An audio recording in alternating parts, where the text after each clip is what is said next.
다들 뉴스에서 사드라는 단어를 많이 들어보셨을 겁니다. 사드는 어떤 무기라고 생각하시나요? 사드를 처음 들여온 박근혜도, 사드를 추가 배치한 문재인 정부도, 새롭게 들어서며 사드 추가 배치를 공약한 윤석열 당선인 모두 사드는 북한을 방어하기 위한 무기라고 이야기합니다. 그러나 여러분, 사드는 명백히 중국을 겨냥하는 미국의 무기입니다. 사드는 고고도 미사일 방어 체계로 탄도미사일을 공중에서 요격하는 것을 목표로 하는 전략 무기입니다. 사드는 미국 본토에 있는 전략사령부의 지시를 받아 움직입니다. 미국 전략사령부가 사드를 전쟁 배치 모드로 운용하면 중국의 베이징과 같은 주요 도시의 핵심 군사시설들을 면밀히 감시할 수 있습니다.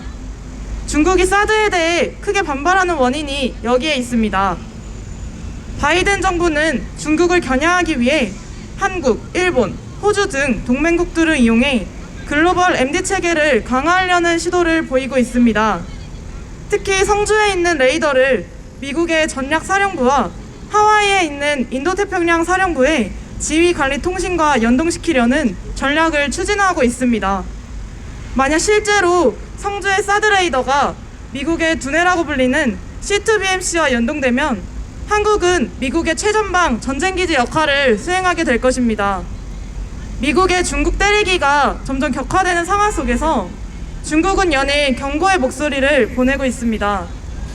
이처럼 위태로운 식냉전 상황에서 계속 미국을 추종하며 사드 업그레이드를 강행한다면 미중의 군사 충돌 시 한반도가 위협받는 상황에 빠질 수 있습니다.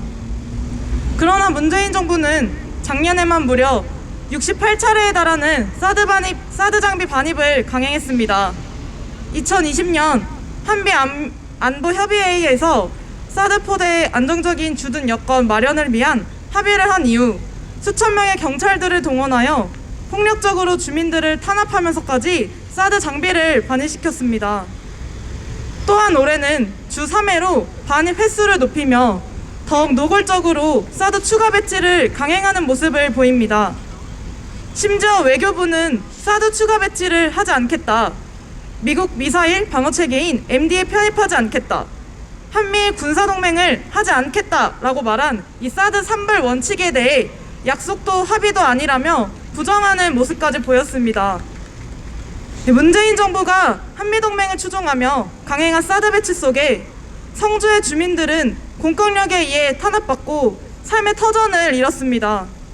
하지만 사드 배치는 비단 성주만의 문제가 아닙니다. 사드는 중국과의 불필요한 마찰과 군사적 긴장감을 고조시키며 한반도의 평화를 위협합니다. 우리가 살고 있는 이 땅 한반도가 미국의 전초기지로 이용된다면 성주는 물론이고 이 땅에 살고 있는 우리 모두 위태로운 상황에 놓이게 되는 것입니다. 또한 군사적인 긴장감과 더불어 경제적으로도 위협적입니다. 처음 사드가 배치되었을 때 중국에 크게 반발하여 경제보복을 했던 적이 기억나시나요? 이처럼 불필요한 경제적, 군사적 마찰을 일으키는 사드는 지금 당장이라도 철거돼야 합니다. 성주의 주민분들은 사드의 철거를 위해 매일 목소리를 외치고 있습니다. 폭력적인 경찰의 탄압에도 굴하지 않으며 삶의 터전을 지키고 한반도의 평화를 지키기 위해 매일 싸우고 있습니다. 성주만의 문제가 아니기에 우리 모두 목소리를 내야 하는 시기입니다. 윤석열 당선인은 사드 추가 배치를 공약으로 내걸며 미국의 전초기지 역할을 자행하려 합니다. 윤석열 당선인이 평택 미군 기지에 가서 굳건한 한미 동맹을 강화했던 날, 주한 중국 대사는 사드는 금기어이며 다시는 그런 절차를 밟으면 안 된다고 경고했습니다. 당선 전부터 보여지는 이 윤석열 정부의 한미동맹 추쟁이 매우 위태롭습니다. 우리는 미국 때문에 중국의 공격 대상이 되어야 할 이유가 전혀 없습니다. 지금 당장 사드를 철거시키고 한반도의 평화를 불러오기 위해 함께 목소리를 높여 나갔으면 좋겠습니다. 감사합니다.